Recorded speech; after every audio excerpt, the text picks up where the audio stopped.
గారు good evening అండి. Panel లో ఉన్న వాళ్ళందరూ ఈరోజు హైకోర్టును కూడా ఆశ్రయించారు, సీజే బెంచ్కి రిఫర్ చేశారు. సో ఏమంటారు అసలు విషయం గురించి? అంటే మూర్తి గారు, మేము అడ్వకేట్స్ ఎప్పుడైనా చూస్తే ఫస్ట్ కాస్ట్ టైటిల్ చూస్తామండి మేము. సో కాస్ట్ టైటిల్ చూసినప్పుడు మనకి పిటిషనర్ ఎవరు అనేది దట్స్ మోర్ ఇంపార్టెంట్ అండి. ఎప్పుడైనా కోర్టును అప్రోచ్ అయ్యేటప్పుడు రిట్ పిటిషన్ కి పబ్లిక్ ఇంట్రెస్ట్ లిటిగేషన్ కి ఉన్న స్కోప్ అర్థం చేసుకొని వెళ్లాల్సి ఉండండి. ఫస్ట్ అసలు రిట్ పిటిషన్ అంటే ఏంటంటే ఎవరైతే ఎజిటేట్ చేస్తారో వాళ్ళ cause before the court of law, even if relief is granted, the relief will be confined to that particular petitioner in the case. Public interest litigation law, when the rights of multiple people are involved and when it affects the public interest at large, in such a case a public interest litigation would have been filed in the matter. ఎందుకు చెప్తున్నా అంటే మాట ఈ రోజు న్యాయస్థానం second court పెట్టడం జరిగిందండి. Court proceedings ఎంత ఫాలో కాకపోయినా ఫాలో అయిన వాళ్ళతో మాట్లాడాను ఇందాక. ఇది లైవ్ ఉన్న విషయం తెలిసి ముందుకు అసలు కోర్టులో ఏం జరిగిందో తెలుసుకోవాల్సిన బాధ్యత నా మీద ఉంటుంది కాబట్టి ముందు నేను అసలు ఏం జరిగింది కోర్టులో అని తెలుసుకుంటే, అసలు బెంచ్ 2కి ఎందుకు వచ్చింది? బేసికల్ పబ్లిక్ ఇంట్రెస్ట్ అయితే it goes before honourable CJ's bench. లేదు రెగ్యులర్ రిట్ పిటిషన్ మ్యాటర్ అయితే ఆ డొమైన్ ఏదైతే ఉంటుందో ఆ డొమైన్ కి సంబంధించిన జడ్జి గారి దగ్గరికి వెళ్తుంది. Division bench only writ appeals అనో సెకండ్ అపీల్స్ అనో ఈ విధంగా వస్తుంటాయి. డివిజన్ బెంచ్ కి ఎందుకు వచ్చింది? That was the first question that I asked them. So the answer was reorganisation act లో a certain provision of law has been violated కాబట్టి and therefore this bench has the jurisdiction to hear the matter అనేది that was the argument taken by the petitioner అండి. ఇక్కడ petitioner ఎవరైతే ఉన్నారో ఆయన ఒక్కరు వెళ్ళటం జరిగింది. ఇదేమంటారంటే, నేను ఈ ఒకవేళ రిలీఫ్ వచ్చి ఉన్నా రిట్ పిటిషన్ కాబట్టి the domain of the writ petition is very very very narrow. So ఒకవేళ ఆయనకి వచ్చున్న రిలీఫ్ అది ఆయన వరకే కన్ఫైన్ అవుతుంది, ఎంప్లాయీస్ అందరికీ కన్ఫైన్ కాదు అది. అంటే ఆ తర్వాత మళ్ళీ ఎంప్లాయీస్ వాళ్ళందరికీ కన్ఫైన్ అవుతుందని మన జడ్జి గారు ఇస్తే అది వేరు. మనం సినిమా థియేటర్ లో కూడా చూసాం మనం. కొన్ని థియేటర్స్ వెళ్ళే రిట్ పిటిషన్ ద్వారా వాళ్ళ వరకే కాదు, డివిజన్ బెంచ్ సీజే గారి ముందరికి వెళ్ళినప్పుడు అందరికి వస్తుందని చెప్పి చెప్పడం జరిగింది. అది మళ్ళీ జ్యుడిషియరీ డిస్క్రిషనరీ పవర్ యూజ్ చేసి చెప్పాలి అది కదా.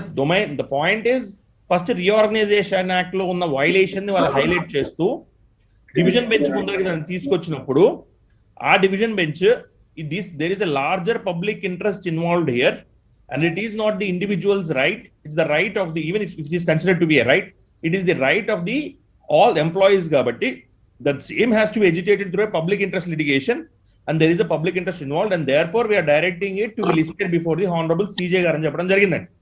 అంటే చీఫ్ జస్టిస్ గారి ముందర మేము ఈ పర్టికులర్ పిటిషన్ లిస్ట్ చేయవలసిందిగా కోరుతున్నామని రిజిస్ట్రీకి చెప్పి మ్యాటర్ అక్కడతో ఆపేయడం జరిగింది. అంతేగాని ఏదో కొంతమంది క్లెయిమ్ చేస్తున్నట్టు ఇది గవర్నమెంట్ విక్టరీయో లేదా కొంతమంది బాధపడుతున్నట్టు ఇది ఎంప్లాయీస్ డిఫీటో ఖచ్చితంగా కాదు. అన్నిటికన్నా ముఖ్యంగా మూర్తి garu, of course legal aspect ఏం ఇన్వాల్వ్ అయిందని నేను చెప్పిన తర్వాత, నేను యాజ్ అ లాయర్ గా if someone would have come to me I would have asked the associations to agitate the cause of the employees అండి. అసోసియేషన్స్ ఉంటాయి కదా, ఎంప్లాయీ అసోసియేషన్స్, వాళ్ళని రిజిస్టర్డ్ ఎంప్లాయీ అసోసియేషన్ మనం ఎజిటేట్ చేయమనే వాళ్ళం కాజ్. ఎందుకంటే అప్పుడు all the employees come within the ambit of that association కాబట్టి ఆ అసోసియేషన్ మనం రిప్రజెంట్ చేస్తే కోర్టు ముందు ఆ అసోసియేషన్ ద్వారా మనకి మొత్తం ఎంప్లాయీస్ ఎవరైతే అంబిట్ లోకి వస్తారో వాళ్ళందరికీ న్యాయం జరిగే పాసిబిలిటీ ఉంటుంది. In such a case the matter would have been heard by the court today itself. అలా కాకుండా మనం ఇండివిజువల్స్ వెళ్తే ఏమవుతుందంటే దీనిలో మళ్ళీ పబ్లిక్ ఇంట్రెస్ట్ లిటిగేషన్ ఉందని దీనిలో పబ్లిక్ ఇంట్రెస్ట్ వైపు దాన్ని డైవర్ట్ చేయడం, ఇవన్నీ it's just a sheer waste of time. మళ్ళీ దాన్ని లిస్ట్ చేయించుకోవడం అనేది, ఎందుకంటే దానికి ఒక స్పెసిఫిక్ డేట్ ఉన్నప్పుడు లిస్ట్ చేయించుకోవడం ఎంత కష్టమో మాకు తెలుసు. మేము ఎన్నిసార్లు మెన్షన్ చేయాల్సి వస్తుంది, జడ్జి గారి ముందు మెన్షన్ చేసి అర్జెన్సీ ఏమిటనేది మేము చెప్పాల్సి వస్తుంది. అర్జెన్సీ ఏంటి చెప్పిన తర్వాత జడ్జి గారు కన్విన్స్ అయిన తర్వాత దాని మ్యాటర్ లిస్ట్ చేయమంటారు. బాటమ్ ఇన్ ది లిస్ట్ వచ్చింది అనుకోండి, matter will not be heard, it will be in the list లో ఉంటుంది కానీ అది వినరు. అలా చాలా జరుగుతుంటాయి.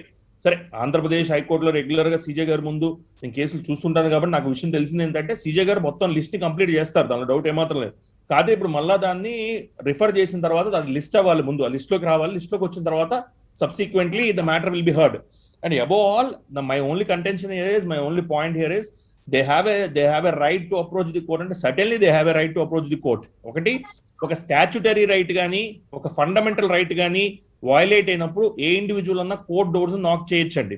ఇక్కడ మనం స్టాచ్యుటరీ రైట్ ఒకటి వయలేట్ అయిందని ఎజిటేట్ చేస్తున్నాం, రైట్ రీఆర్గనైజేషన్ యాక్ట్ కి సంబంధించిన సెక్షన్. అదేవిధంగా రైట్ టు లైవ్లీహుడ్ అనేది it's very inherent in right to freedom of life and liberty అని honourable supreme court slew of cases లో హెల్డ్ చేసింది. అలా చూసినా ఖచ్చితంగా ఇది బిఫోర్ ది ఫస్ట్ కోర్ట్ రావాల్సిన matter.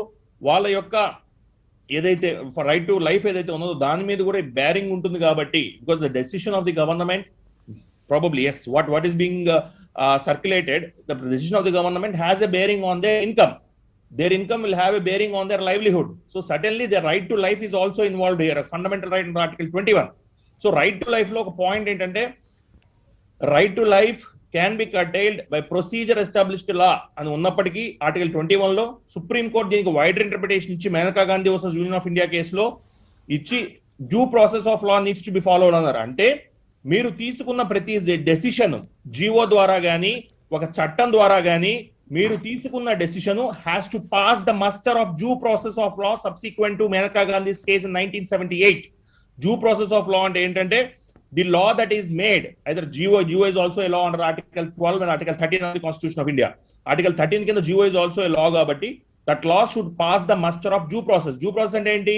That law shall be just, fair and reasonable. ఆ లా fair గా ఉండాలి, రీజనబుల్ గా ఉండాలి, జస్ట్ గా ఉండాలి. వాటిలో ఏ విధంగా లేకపోయినా ఆ లాని సుప్రీం కోర్టులు కానీ హైకోర్ట్స్ కానీ కొట్టివేస్తాయి. ఎందుకంటే ఇవి కాన్స్టిట్యూషనల్ కోర్ట్స్. ఏదన్నా ఒక వాళ్ళు తీసుకున్న డెసిషన్ కాన్స్టిట్యూషనల్ రైట్ మీద ట్రాన్స్గ్రెస్ అవుతుందన్నా, impinge అవుతుందన్నా, certainly the courts have a bounden duty to strike down such GO, strike down such laws, strike down such provision of law, strike down the statute. That is the purpose for which the courts, constitutional courts exist. So point ఏంటంటే ఇక్కడ మనం కోర్ట్స్కి ఎలా వెళ్తున్నాం? ఒక public interest litigation ద్వారా వెళ్తున్నామా, ఒక writ petition ద్వారా వెళ్తున్నామా, ఒక అసోసియేషన్ ద్వారా వెళ్తున్నామా, లేదా ఒక ఇండివిజువల్ ద్వారా వెళ్తున్నామా అనేది చూడాలి. నేను I certainly say it is the right time, it is high time, right time, it is high time the associations shall stand with employees instead of standing with the government. Standing with the government కోసం కాదండి association మనం ఏర్పాటు చేసుకుంది. Associations has to stand with they have to stand with the employees. వాళ్ళు rights agitate చేసి ఉంటే ఈ రోజు కోర్టు ముందరా the outcome would have been different. ఇది మళ్ళీ ఫస్ట్ బెంచ్ కి దట్ లిస్ట్ చేయమని రిజిస్ట్రీకి డైరెక్ట్ చేయడం, హానరబుల్ సెకండ్ బెంచ్ ఇదంతా జరుగుండేది కాదనేది నా అభిప్రాయం. అండ్ ప్రొవిజన్ ఆఫ్ లా దగ్గరకు వస్తే మూర్తి గారు, ఆల్రెడీ నేను రాజ్యాంగం రెండు ఎజిటేట్ చేయాలండి. ఎప్పుడన్నా కోర్టు ముందరకు వచ్చినప్పుడు ఎమోషన్స్ అవన్నీ పక్కన పెడితే స్టాచ్యుటరీ పవర్, స్టాచ్యుటరీ లిమిటేషన్, రాజ్యాంగం ఇచ్చిన power, constitutional power, constitutional limitation, ఇవే ఎజిటేట్ చేయాలి before the court of law. So certainly ఏదైతే రిలవెంట్ సెక్షన్ ఏదైతే మనం సైట్ చేస్తున్నాం ఇందాక నుంచి 78, నా దగ్గర పిటిషన్ కాపీ ఉంది Murthy garu, let me just peruse it once. Section 78 subsection 1 AP Reorganization Act. Yes, and I'm just reading out for the benefit of the audience and for the benefit of the panelists. 78(1) law, nothing is this section or in section 77 shall be deemed to affect on or after the appointed date the operation of the provisions of chapter 1 of part 14 of the Constitution in relation to determination of conditions of service of persons serving in connection with the affairs of the union or any state. The important point is here, Murthy Garu, provided that the conditions of service applicable immediately before the appointed date in the case of any person deemed to have been allocated to the state of Andhra Pradesh or to the state of Telangana under section 77 shall not be varied to his disadvantage except with the previous approval of the central government. Yes. And basically the Reorganization Act ante enti 2014 lo vachina Reorganization Act oka what is the spirit and letter behind that act andi, it decides not only the separation of powers between two states, రెండు states మధ్యన separation of powers ఎలా జరగాలని చెప్పడంతో పాటు employees యొక్క separation ఎలా జరగాలి, employees యొక్క సర్వీస్ కండిషన్స్ ఎలా ఉండాలి, వాళ్ళ సర్వీస్ కండిషన్స్ ని మీరు వాళ్ళ డిసడ్వాంటేజ్ కోసం చేంజ్ చేయొద్దని చెప్పడం జరిగింది.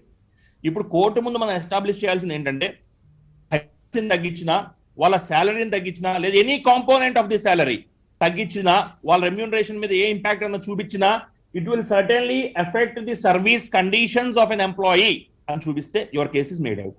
అది చూపించాలి. At the same time right to life, right to livelihood అన్నప్పుడు right to livelihood is inherent in right to life అన్నాం కాబట్టి that is impacted because of this decision of the government. Also it's a GO number 1 of 2022 ఏదైతే ఉన్నదో ఆ GO వల్ల impact అవుతుందని చూపించగలిగితే your case is made out అండి before the court of law. Yeah correct, మీరు చెప్పింది ఇండివిజువల్గా కాదు, అసోసియేషన్స్ ఏం చేస్తున్నాయి, సంఘాలు ఉద్యోగుల కోసం నిలబడాలి తప్ప ప్రభుత్వం వైపు కాదు ఈ సమయంలో అనేది లాయర్ గారు చెప్తున్నారు.